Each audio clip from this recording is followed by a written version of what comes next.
cáncer, aunque está matando a mucha gente, pero también tiene muchas alternativas de combatirse.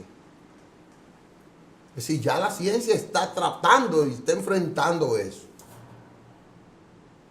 Entonces todo eso se suma a que ella tiene una condición depresiva.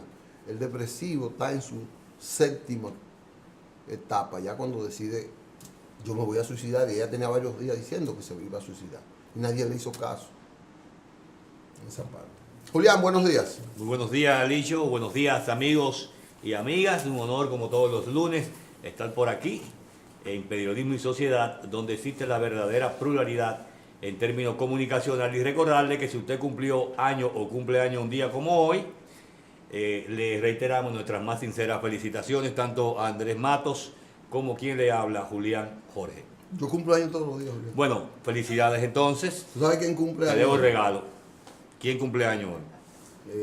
Pero que un cumpleaños interesante. A ver, Mira, ¿quién cumple años hoy? hoy hubiese cumplido años.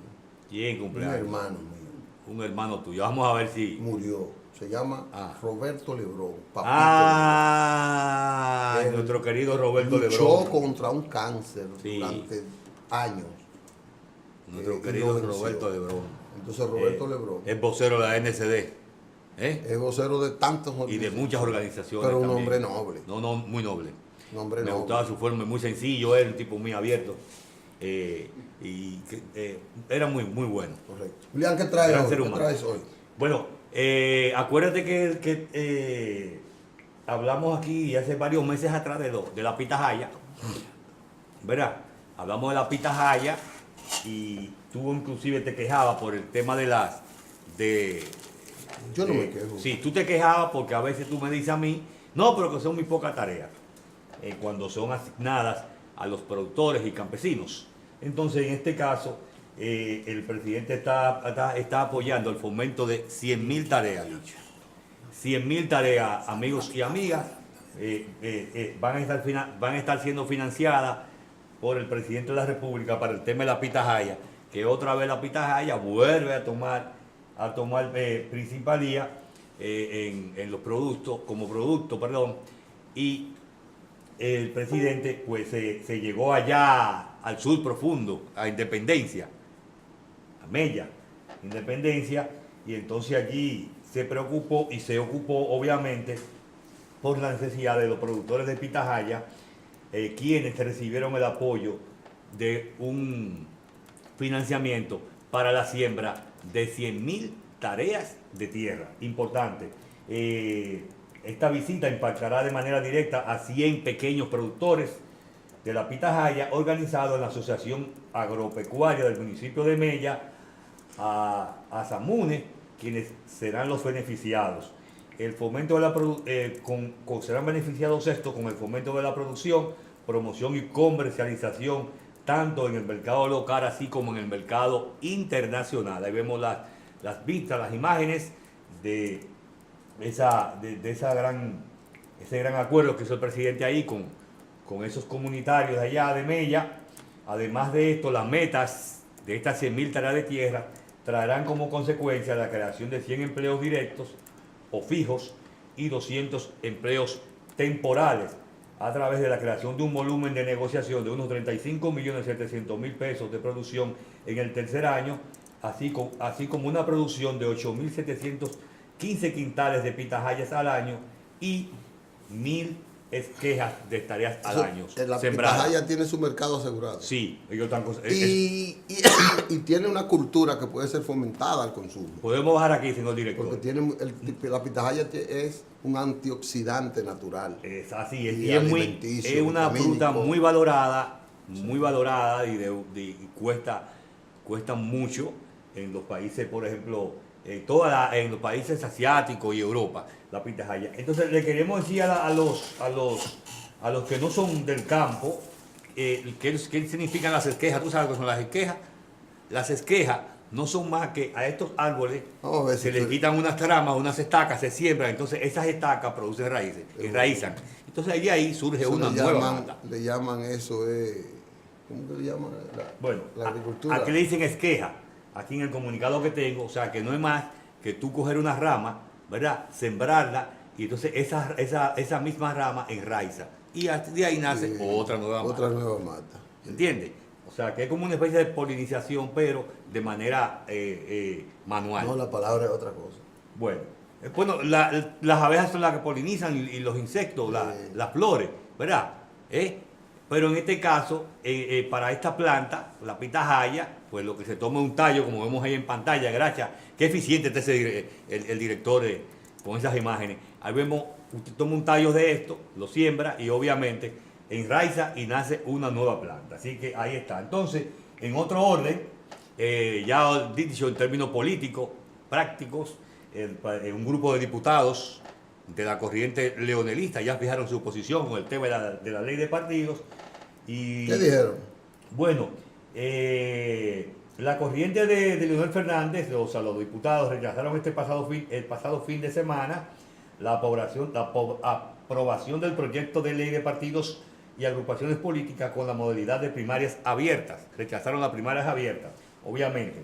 Al leer el documento que recoge... ¿Pero cómo abierto? Estoy leyendo información. Ellos rechazaron las primarias abiertas.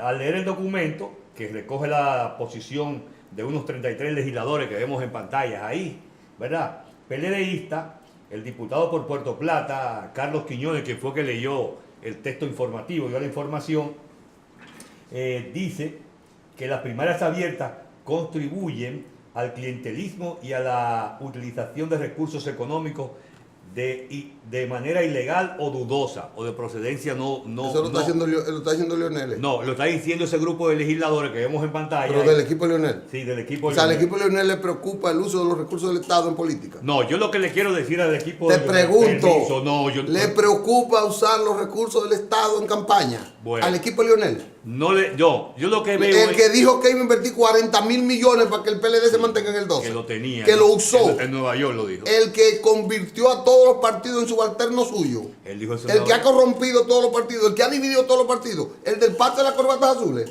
A ese es el que le duele eso ahora. Ok. Pero habrá que ver. Entonces, ahora yo voy a decir lo siguiente. Es verdad que el cambio va. Sí, gracias. Ya hasta Leonel cambió. Ajá. Bueno, yo lo que te quiero decir. Óyeme, pero hasta Leonel cambió. Eso hay que verlo, Julián. Bueno, dice. Pero ¿con qué moral ese Pero tipo que puede yo, decir eso? déjame decirte algo. Yo he dicho aquí que eso Pero pero déjame decirte yo estoy algo. soñando, Es que, déjame decirte, la ley como está, no la oposición. Y no es la ley. Pero déjame decirte, no, la ley de partido como está, ¿verdad? La oposición en todos los procesos electorales no declara uso y abuso y recurso del Estado. Julián, No declara es que uso y abuso de los todo medios de eso lo ha comunicación. hecho todo el mundo. Entonces, esto no es cuestión de que si son cerradas o abiertas, se va a controlar nada, porque como Eso no lo controla nadie, menos un equipo que no tiene moral. El equipo Leonel no tiene moral para hablar de decencia política Eso en lo este dices país. tú. Yo lo digo. Ah, bueno, pero y respetamos ese tu no es el opinión. hombre que compró a todos los partidos por un cargo en el gobierno. Lo que yo sí sé que yo Pero y digo ese es- no fue el hombre que invirtió, que dijo en Nueva York que iba a invertir 40 mil millones de pesos Sí. para que el PLD siga en el poder en el 12. Entonces. Pero ese no fue el hombre que compró cédula, que mandó a comprar, que compró un partido de oposición para que la oposición no ganara. Bueno. Pero eso no es el hombre. No. Licho, yo lo que quiero... No. Finalmente... pero- bueno, pues vamos a elegir porque cambió. Bueno, ajá. Pues, finalmente... El hombre del metro. Finalmente, con ese tema, lo que yo quiero decir, yo tengo que reírme porque... Pero yo no me- cualquiera no, se no, ríe. yo tengo que reírme. Pero yo me río. Con una noticia tan seria, Licho, yo tengo que reírme porque... Pero es seria esa noticia. Pero tú estás hablándome que eso es Sí. serio. No, porque yo lo que Pero quiero- esos diputados Pero está salieron bien, diputados. Yo no sé, Leonel. Ahora, yo lo Esos que- diputados compraron esas diputaciones en su pueblo y lo ganaron con un fraude de la Junta. Bueno, pero Julián. Eso yo no lo voy a Pero decir. no, yo. pero eso está- eso Permiso, no, yo no voy a decir eso. Ahora, lo que yo voy a decir es que como está la oposición, todos estos vicios que ellos dicen que propicia las abiertas, pues siempre han estado abiertas, y de esos vicios es que se queja la oposición cada vez que se hace un proceso electoral. Reiteramos. Julián, son vicios, para mí- existen. Para mí, la ley de partido no viene a resolver ni abierta ni cerrada nada. Julián. Porque, permiso dicho, la corrupción aquí empieza en el financiamiento de las campañas electorales. No, la corrupción no empieza ahí. No, ahí es que empieza la corrupción. Porque ahí es que los empresarios por abajo de la mesa pasan la funda negra llena de cuartos. Y si dan 1 millón, después queda de 25 en contrato. Julián. Después queda de 25 en contrato. Julián, aquí habían Sí. 5 narcotraficantes que financiaban las campañas. Bueno, del y gobierno. también, y se ¿Por mete, qué, Julián? pero no, pero yo hablo de ¿Por qué, empresarios. ¿Por qué, Julián? Ah, pero yo hablo Pero, de- Julián, estamos... Pero yo hablo de empresarios, déjame hablar de los otros también. Porque no que yo estoy diciendo que no ¿Pero quién te dice que los empresarios financian campañas Sí, ya? aquí sí. No, hombre, Sí, no. hombre. Los Después que empresarios- Peña sí. Gómez puso... No. Oye, Julián, después que Peña Gómez puso Dicho, no diga el lo que financiamiento de los están haciendo en partidos, los empresarios tienen muy mínima inclinación. ¿Tú crees? para el Yo creo. ¿Tú crees? Seguro. Ja. Han reducido. Está bien. No es que lo han eliminado. Han reducido. Julián, En conclusión con el tema, dicho, lo que yo sé es que como están, existen todos los vicios que ellos están diciendo que propicia la que ellos quieren que poner, como quiera, como está cerrada, es que están todos los vicios. Julián, pero a mí lo que me da vergüenza. Yo no entiendo escuchar- eso. Julián, a mí me da vergüenza, Bueno, que el equipo de Lionel diga que le preocupa el clientelismo político. Ah, bueno. Que le preocupa el uso de los recursos del Estado en Es- política. eso dice- El equipo nos de queda un Lionel. tema, Dime otro tema que te quede. Finalmente. Que yo me estoy riendo Sí, contigo. no, pues ya finalmente, porque ese tema, si yo se no lo traigo, pues ese tema a ti te ha puesto. No, tienes que traerlo. Te has puesto Porque contento, te has puesto- porque así es que uno ve las cosas, tú ves. Ah, bueno, gracias. Pero uno no puede jugar con el pueblo. Ahora ellos dicen que como están así, eso es lo que trae el clientelismo y corrupción. Y que ellos están de acuerdo con eso. Julián, Entonces, ¿tú ¿qué? sabes por qué tienen 18 expedientes? ¿Por qué la justicia está desacreditada? Por el archivamiento de los expedientes de corrupción del gobierno de Lionel. Bueno, está bien. Venimos ahora. Entonces, ¿Tú te das cuenta? Sí. Entonces al equipo de Lionel le preocupa la corrupción. Pero ven acá, ¿de dónde que somos, señor? una gran noticia, en el 2013 se inició un gran proyecto en China que pretende conectar 70 ciudades a través a través del mar, así como también de manera terrestre, o sea, por puentes y Vi ese bueno, mira, ahí está. Mira, esa máquina con una tecnología de punta, chequeen, amigos y amigas televidentes, cómo esa máquina está construyendo exacto, los los puentes. bloques. No, ella va y busca un bloque, son bloques gigantes. Si tú te fijas, en cada pilar de eso hay hombres. Lo que pasa es que esos son pilares inmensos y están a una altura también bastante alta. Entonces, mira, tú ves que hay hombres debajo. Mira cómo bajan por la máquina, enganchan, o no sé si es que atornillan algo ahí, algo hacen ahí abajo. Eso unos en China, amarres. Julián. Entonces, la máquina trae el pedazo de viga, lo deja caer ahí y va a sostener hasta atrás y va y busca otro. Entonces, con esa velocidad, ellos ya, con esa construcción de esa máquina, que le dicen el monstruo a esa máquina, los chinos, entonces ya los chinos con esa máquina le están dando prioridad al proyecto. El proyecto va bien avanzado. Ese ambicioso proyecto lo inició el presidente Jinping Xian, que lo lanzó en el 2013 con el objetivo de conectar a 2/3 de la población mundial, o sea, 70 países a través de una red de enlaces terrestres y 70 países, no, 70 ciudades. Ciudades y rutas marítimas. Bueno, y rutas marítimas. Dice él. No está ahí lo marítimo, pero eso es cierto. ¿Cómo es la cuestión, dicho? No, que están construyendo grandes puentes y vías interestatales, Sí, sí. interestatales como fuera en Estados Unidos. Aquí sería entre ciudades. Entre ciudades. Aquí. Y eso te hace, en un mes, te hace una vía de 1 metro de aquí a Santiago. Para que sepa. En un mes. No, ya es notorio la importancia de la velocidad con que lleva el proyecto, porque el proyecto estuvo un poco estancado, pero ya con esta máquina, ellos ya se está viendo que en 2 años, por ejemplo, ya el proyecto puede ¿Y cómo se llama esa máquina? Se llama la LCU, le dicen el monstruo, LCU 9, el monstruo. Esta ha sido la mejor LCU, propuesta que tú has traído ajá, de tecnología. LCU 9, el monstruo. No debiste mencionar lo de Lionel. Ajá, por esto. Ay. Dicho, no, las cosas van bien, está tranquilo, porque ustedes ya. No es que vayan bien o mal. Consiguieron con ustedes. No. La gente de Lionel, el grupo coincidió con Julián, ustedes. Julián, Como ustedes quieren, ¿cómo ustedes la ¿Tú te quieren? imaginas a Felipe Alou aborreciendo el béisbol? Eso es. ¿Tú te imaginas Sí. a Manuel Mota diciendo que el béisbol es lo peor? Sí. Que ¿Tú no quiere te saber de imaginas béisbol, que ya no quiere saber de eso. Pero ven acá, Julián. Que ya di que no quiere saber de eso. ¿Tú te imaginas al grupo Leonel hablando que no quiere, que la corrupción es abominable, que es negativa. Julián, eso es vergonzoso. Bueno, bueno, quizá cambiaron, como tú dices. Por eso, Entonces, vamos que a se ver. pongan a vender carbón. Ellos. Sí. No, ellos lo que son es políticos. ¿Eh? Son políticos. Sí, pero la política merita otro tratamiento. Bueno. Otro Nosotros- tratamiento, Julián. Nosotros. Julián, pero acaban con mi amigo, con tu amigo y mi amigo Julio. ¿Con quién? Con José Lalú.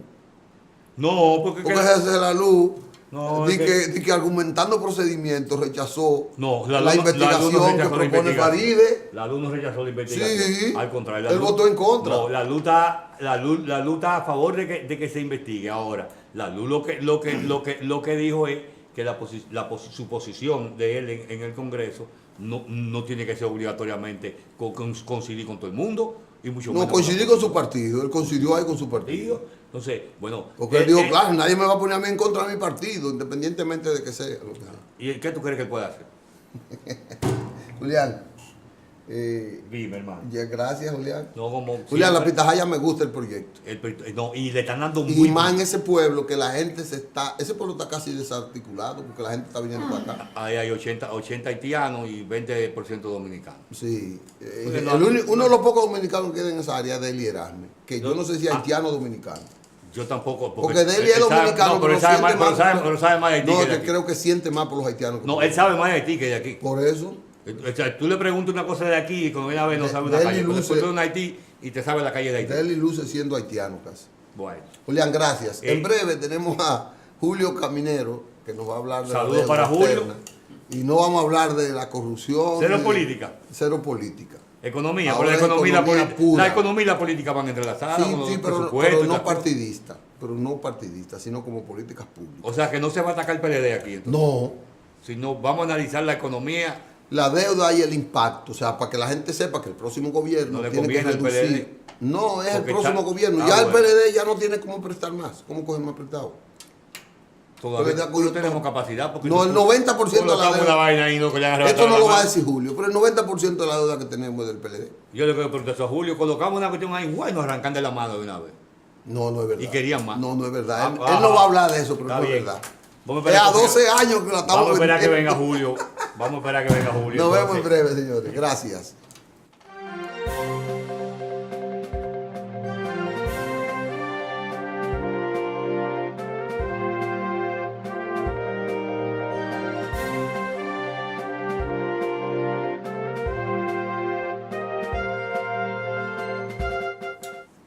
Bueno, regresamos con ustedes y ahora le toca a Julio Caminero, economista. Julio tendría que venir los viernes, pero él tuvo un inconveniente el pasado viernes y nos pidió que lo presentáramos hoy lunes y lo hemos tenido aquí para que nos hable del problema de la deuda. Creo que Julio el tema. Vamos a entrar. Claro. Buenos días, Julio. La deuda, buenos días, Licho, buenos días, amable televidente. Tú sabes que cuando estuvimos aquí hace 2 semanas, como tú decías, el programa se ve mucho, porque algunas personas se me acercaron, me dijeron, sería bueno que usted explicara el tema de los bonos, porque hay gente, me decía así mismo, a nivel del pueblo, señor Caminero, que no entiende bien estas cosas. Yo decía, bueno, yo le dije, espérame el viernes, pero el viernes se me presentó una urgencia, pero estamos aquí. Creo que hay tiempo, nunca es tarde para hablar de este tema.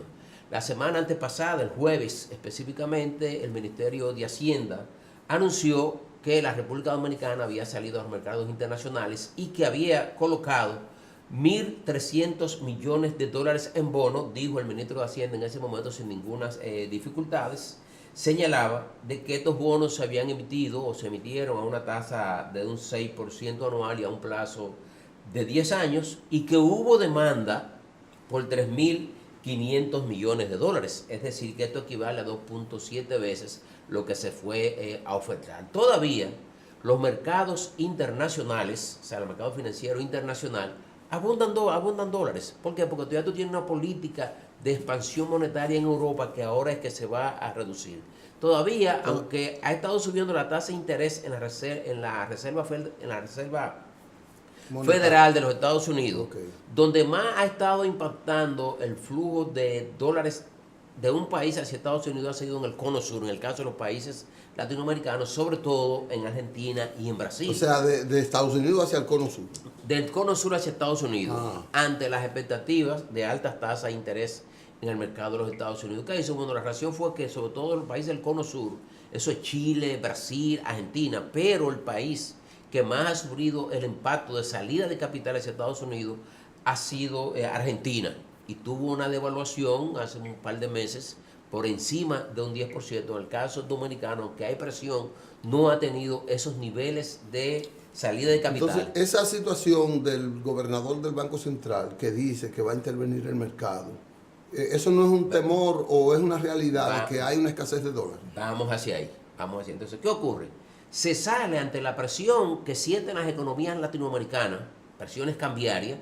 La República Dominicana dice, bueno, a mí me queda todavía de colocar en el mercado local y en el mercado internacional una cantidad determinada de bonos aprobados en el presupuesto general de la Nación para este 2018. Entonces, bueno, voy al mercado internacional, coloco dólares por 1.300 millones de dólares, entonces eso me va a mejorar mis reservas internacionales, y entonces eso deberá reflejarse en una menor presión cambiaria. Pero así reaccionan a veces los agentes económicos. Es decir, en el momento en que se anuncia que el gobierno coloca bonos internacionales sin ningún tipo de dificultad por 1.300 millones de dólares, entonces el mercado local cambiario reacciona con presión. Entonces tuviste esta denuncia en el transcurso de esta semana, el miércoles pasado, del presidente de la Asociación de Empresarios e Industriales de Herreras y el Gran Santo Domingo, de que no había dólares en el mercado, de que estaban confrontando dificultades, de que teniendo la suficiente liquidez salen a comprar los dólares y le dicen entonces en el mercado cambiario no hay dólares. Entonces decía el presidente de la Asociación de Industriales Herrera, Antonio Tavera Guzmán, de que entonces había que explicar al país dónde estaban los dólares. ¿Por qué? Él decía, bueno, si tenemos buen comportamiento del sector turismo, y es verdad, ha habido buen comportamiento del sector turismo, ha habido un crecimiento de las remesas en el transcurso de este año por encima de lo que ha sido el año pasado. Si tú tienes también inversión extranjera directa con un comportamiento positivo y tú anuncias que colocan 1.300 millones de dólares en los mercados internacionales, entonces ¿por qué? Hay una abundancia de producción. ¿Por qué esa presión? Bueno, esa presión, el gobernador del Banco Central dijo, mira, hay una demanda extraordinaria de dólares en el mercado, y eso es lo que ha generado la presión cambiaria que se está denunciando. ¿Y a qué se debe esta demanda extraordinaria? Bueno, a que la economía dominicana creció en el primer trimestre del año un 6.6%, en el primer semestre del año un 6.6%, y ese crecimiento es por encima de lo que es el crecimiento potencial de la economía dominicana. Evidentemente que si tú tienes una economía como la dominicana, que es una economía abierta, es decir, que el componente importado de todo lo que se produce o se vende aquí es altísimo, entonces si la economía crece por encima de su potencial, eso te va a generar mayores demandas de divisas, y esto te va a generar presión cambiaria. Otro factor que decía el Banco Central es que la factura petrolera también estaba presionando el mercado cambiario. Evidentemente, como el precio del petróleo es mayor al que se previó en el presupuesto general de la Nación para el año 2018, que fue de 49 dólares con 20 centavos, y tú lo tienes alrededor de 70, ¿qué ha determinado eso? Que en el primer trimestre del año tú tengas un consumo mediante la factura petrolera por encima, o sea, 200 millones de dólares por encima de lo que fue el primer trimestre del año pasado. Entonces son factores que te están incidiendo en el mercado para que se produzca este tipo de demanda. Tú esperabas que estos bonos soberanos, dijo el gobernador del Banco Central, y así ocurrió, de que esos dólares iban a ingresar a la economía en el día 19 de julio. Y efectivamente anunció el Banco Central de que ingresaron esos fondos. Eso te mejora las reservas internacionales, eso te tiene que llevar tranquilidad al mercado cambiario. Ahora bien, estos bonos soberanos, fíjate, si hacemos memoria, a comienzo de año se emitieron bonos soberanos en pesos y en dólares a 30 años.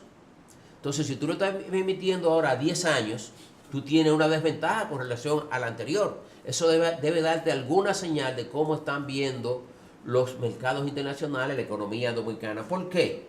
porque la deuda del sector público no financiero al mes de mayo era de 30.376 millones de dólares. Eso es el 38.8% del PIB.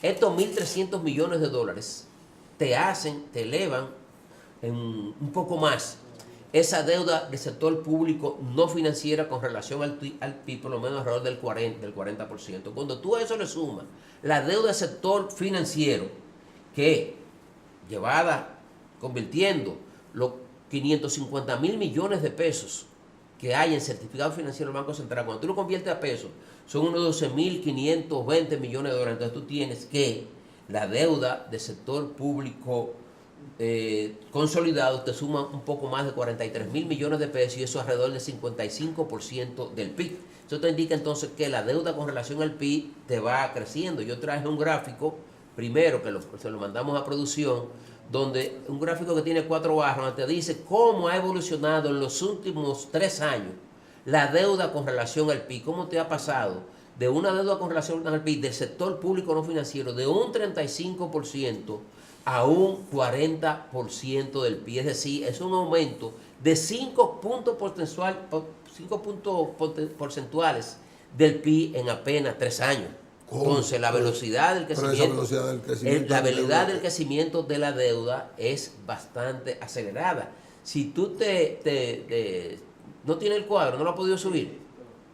Entonces, si tú entonces lo ves desde otra óptica, tú dices, vamos a ver cómo el saldo de la deuda te ha crecido del 2012 al mes de mayo. Pero el 5% en 3 años. 5 puntos porcentuales es mucho. ¿Tú sabes por qué? Porque es con relación al PIB. Seguro. Tú tienes el PIB que te está creciendo. O sea, tú tienes un PIB que estaba hace eso es casi el 20% del presupuesto. Bueno, se está destinando, eso ahora mismo se está destinando al pago de intereses de la deuda, solamente para el pago de intereses, 22 pesos de cada 100 que recauda el gobierno. Entonces ya esa es una cifra que está muy por encima del promedio que se paga en la región, pero también es muy por encima de lo que el Fondo Monetario considera que es adecuado. ¿Y que qué sería promedio tiene la más región? o menos de 10 a 12 pesos. Un país que está dedicando para el pago de servicio de la deuda por concepto de intereses entre 10 y 12% de cada 100 que recauda, es una economía que se entiende que anda bien. Tú tienes aquí el doble y ahora eso va a subir porque el servicio va a ser mayor para el año que viene. Ya el tema de la deuda no es una preocupación solamente a nivel de los países de la región, no es solamente una preocupación local, sino que ya hay organismos que te están diciendo, mira, en los últimos 10 años, el tamaño de la deuda global con relación al PIB global, ¿cuánto ha aumentado? Ha aumentado 248%, un 318%. Ven acá, párate ahí, Julio. Si hay esa preocupación de los organismos internacionales, si nosotros tenemos un crecimiento de un 5%, es exagerado, yo no había oído esa cifra nunca, de un 5% del PIB, que es más de un 20% del presupuesto nacional en 3 años. Entonces, ¿por qué un bono, una partida de bonos puesta por nosotros, tiene esa acogida que han dicho las autoridades? Recuérdate que, oye, yo siempre me voy al tema bancario porque es mi gran experiencia. Cuando un banquero tiene exceso de liquidez, como ese exceso de liquidez tiene un costo para él quiere colocarlo y sale a colocarlo. Tú ves, cuando hay exceso de liquidez en la economía, tú ves que los bancos andan detrás de ti. Te ofrecen la tarjeta, te ofrecen el crédito, ¿verdad? Y muchas veces pierden un poco el debido análisis que tienen que hacer para evitar que esos recursos se pierdan para que sea un mal crédito. Si no es solamente la economía dominicana que ha salido a los mercados internacionales y ha colocado bonos con cierta facilidad en los últimos años. No es solamente la economía dominicana, son todos los países de la región y todos los países emergentes que han salido a colocar. ¿Por qué? Porque ha habido abundancia de recursos en los mercados internacionales. Entonces es fácil colocar. Sin embargo, si tú te haces un análisis más profundo de esta operación, tú te darás cuenta, en primer lugar, que esa tasa de interés está por encima de lo que había sido el promedio de colocación de tasa de rendimiento. Ok, es una tasa atractiva y está por debajo de lo que se esperaba que debiera estar dado a las restricciones que hay en el mercado financiero internacional. Pero en vez de un plazo de 30 años, o sea, tú acabas de colocar hace 6 meses a 30 años y ahora vienes y colocas a 10, entonces eso te indica que hay más restricciones para salir a colocar en los mercados internacionales. Tú no sabes las expectativas que puedan darse ahora porque el mercado se ha tornado medio volátil, por decirlo así, porque ya por primera vez quizás en la historia de los Estados Unidos un presidente agarra y le enmenda la plana al presidente de la Reserva Federal, le dice, que fue lo que dijo Donald Trump la semana pasada, no puede seguir subiendo la tasa de interés porque eso me va a afectar mis proyectos de inversión y la recuperación que lleva a cabo la economía. Tú no sabes ahora cómo va a reaccionar la Reserva Federal, porque solamente Bill Clinton, por lo dijo fue en su libro, Mi Historia, él decía que Alan Greenspan debió bajar la tasa de interés en las elecciones del 2000 cuando competía Al Gore. Y no lo hizo porque Alan Greenspan era del Partido Republicano. O sea, le hizo daño a una expectativa positiva de... Claro, porque allá ese tipo de institución no es tan politizada. Entonces, en ese momento, todas las evidencias del comportamiento económico era que debió bajar la tasa de interés, pero Alan Greenspan no lo hizo. Alan Greenspan era republicano porque sabía que al bajar la tasa de interés iba a tener un impacto positivo. Era un elemento de campaña de Clinton de su buena administración. Entonces eso se iba a reflejar en un voto favorable a algo. Una confianza hacia el sustituto de... Pero esto que acaba de hacer Donald Trump, tú no lo habías visto. Mira, con esta colocación de bonos soberanos, la deuda total la deuda del sector público no financiero sube de 30.376 millones. Espérate. A 31. ¿Podemos detallar eso en el próximo segmento, Julio? Sí, claro. Sí. Vamos a una pausa y volvemos entonces en el próximo segmento con ese detalle de cómo ha crecido la deuda en el sector público.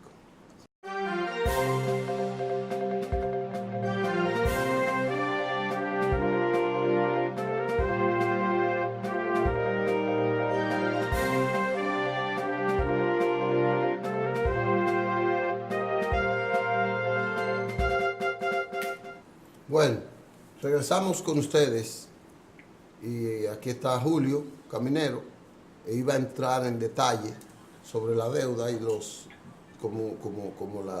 distribución que había. ¿Cómo está estructurada la deuda y cómo ha evolucionado? Ahorita le hablamos de un cuadro donde del 2015 al 2018 la deuda con relación al PIB subió de un 35 a un 40%. Entonces ahora creo que sí tenemos en producción un cuadro donde vemos cómo ha evolucionado el saldo de la deuda del sector público no financiero. Fíjate, en el 2012, la deuda del sector público no financiero era de 19.463 millones de dólares, 2012. Al 2018, esta se ha elevado a 31.676 millones de dólares. Esto quiere decir que en apenas 6 años hemos incrementado el saldo de la deuda del sector público no financiero en alrededor de 12.000 millones de dólares. Es decir, que marchamos bastante rápido. De esa deuda del sector público no financiera, que son 31.676 millones de dólares. ¿Cuántos son? 31.676 millones de dólares. Esa es la externa. Sí, deuda del sector público no financiero. Eso incluye interna y externa. El 70% es externa. El restante 30% es interna. El Fondo Monetario Internacional, cada vez que ha venido a hacer su evaluación, le ha dicho, tiene que cambiarme la composición de la deuda.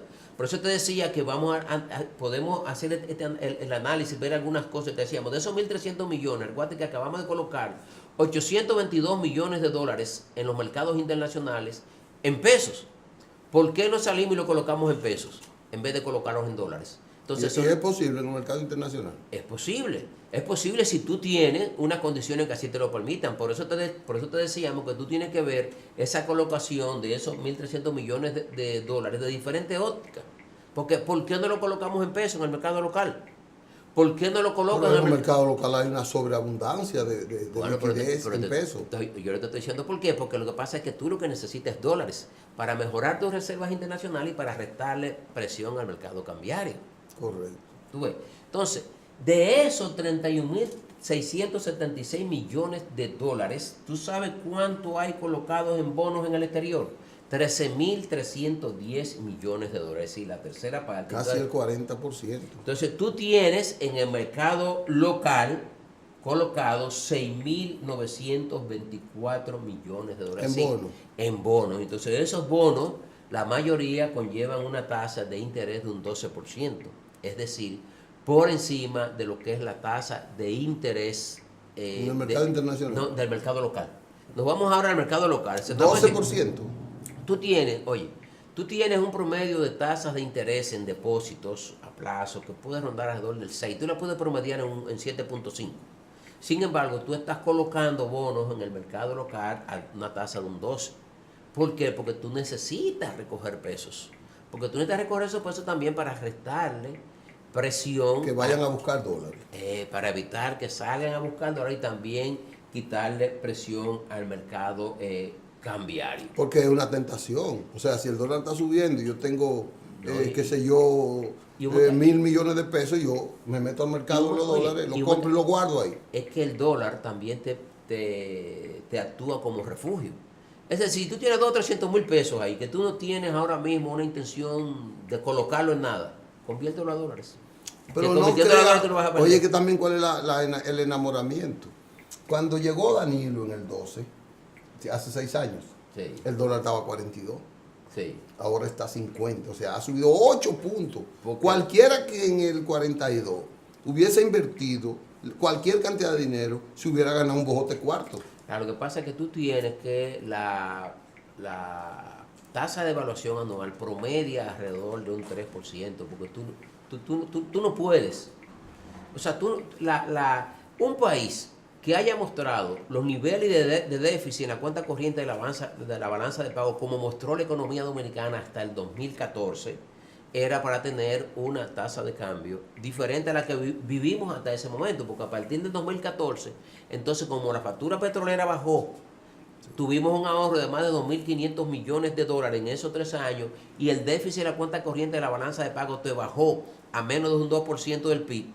Pero ahora tú vas a tener un déficit en la cuenta corriente de la balanza de pago por encima de un 2% del PIB, lo que te va a seguir generando presiones cambiarias. Si tú no sabes hasta dónde, la economía dominicana lo que ha hecho es comprar tiempo al emitir estos 1.300 millones de dólares en bonos soberanos para mejorar sus reservas. Hay dos cosas que yo noto en eso, perdóname la interrupción. Nosotros hemos descendido en la capacidad productiva para producir dólares. Bueno, porque no tenemos los niveles porque no tenemos los niveles de exportación que deberíamos tener. Y eso segundo te dice, al aumentar esa deuda de manera tan vertiginosa, que es una exageración, tan vertiginosa, te dice a ti que la economía dominicana no está tan bien como la gente quiere decir. Bueno, lo que pasa es que después de la crisis del 2007, nosotros hemos estado creciendo lo que se dice hacia adentro. O sea, ha sido el mercado interno el que ha motorizado esos niveles de crecimiento, sobre todo en el gasto público, en el tema de construcción. ¿Tú ves? Eso es lo que entonces tú no has exportado. ¿Qué es lo que te dice la Estrategia Nacional de Desarrollo? Si tú te vas a los 2 documentos que se elaboraron en torno a esto, ahí tenemos la gráfica, y ahí se ve de cómo sube de un 35 a un 40% la deuda con relación al PIB.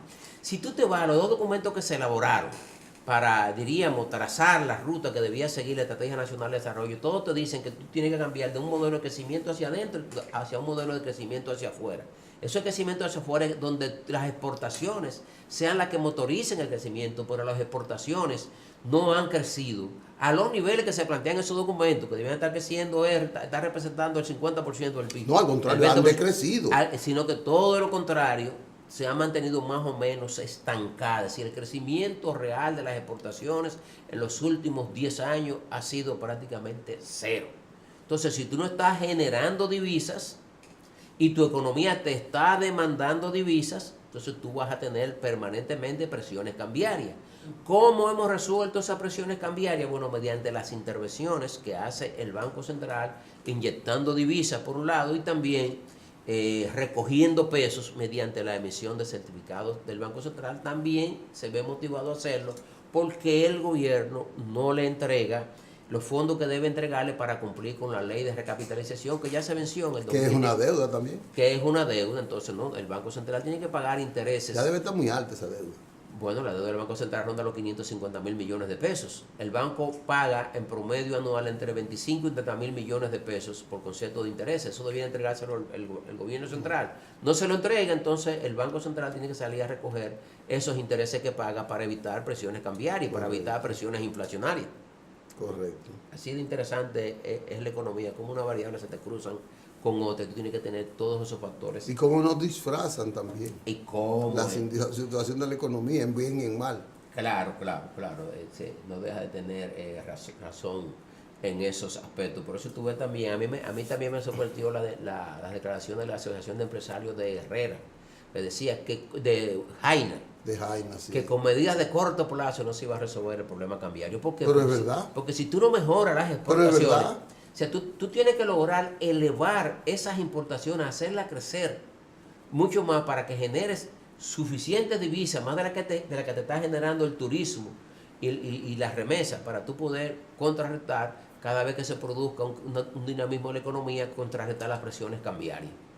Mira, a nosotros nos hace falta, por lo que tú has dicho hoy, que ha sido extraordinario, nos hace falta una estrategia, aumentar la producción en el país, las exportaciones del país, que en 5 años es una estrategia. Eso no se hace con un plan semanal de las visitas que traen.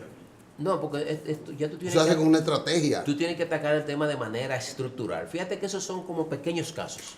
O sea, no van a tener importancia. Sí, tienen impacto. Tú tienes 10, 15, 20, 100 productores que cada uno va a producir un chin. Sí. O sea, tú necesitas toda una estrategia y atacar el tema de manera estructural, crear las condiciones desde el punto de vista de políticas fiscales y monetarias que te conduzcan a tú mejorar la capacidad productiva del país de exportar, de aprovechar las oportunidades que tiene, que las tenemos. Pero si tú tienes sectores económicos que se sienten más cómodos importando y vendiendo aquí porque tienen más ganancias más jugosas, no esperes, ¿verdad? De que se van a involucrar, ¿verdad? A sacrificarse en proyectos de más larga maduración que en términos individuales tienen una rentabilidad menor, pero que en términos macroeconómicos para la nación tienen una rentabilidad social y económica mayor. Correcto. Es decir, la economía dominicana tiene que mirar hacia afuera, aprovechar las oportunidades que hay, que las tenemos, pero no las hemos aprovechado. Bueno, Julio, este ha sido uno de los mejores programas que yo siento que hemos hecho. Gracias por lo que me toca. Sí, de verdad, ¿no? Tú eres un profesional extraordinario, profundo, muy objetivo, muy independiente, y eso es importante. Bueno, pues permíteme saludar a Josefina Caminero. Que está en sintonía. Está en sintonía. Gracias, señores. Nos veremos mañana en otro programa de Periodismo y Sociedad tan interesante como el de hoy. Gracias por su sintonía.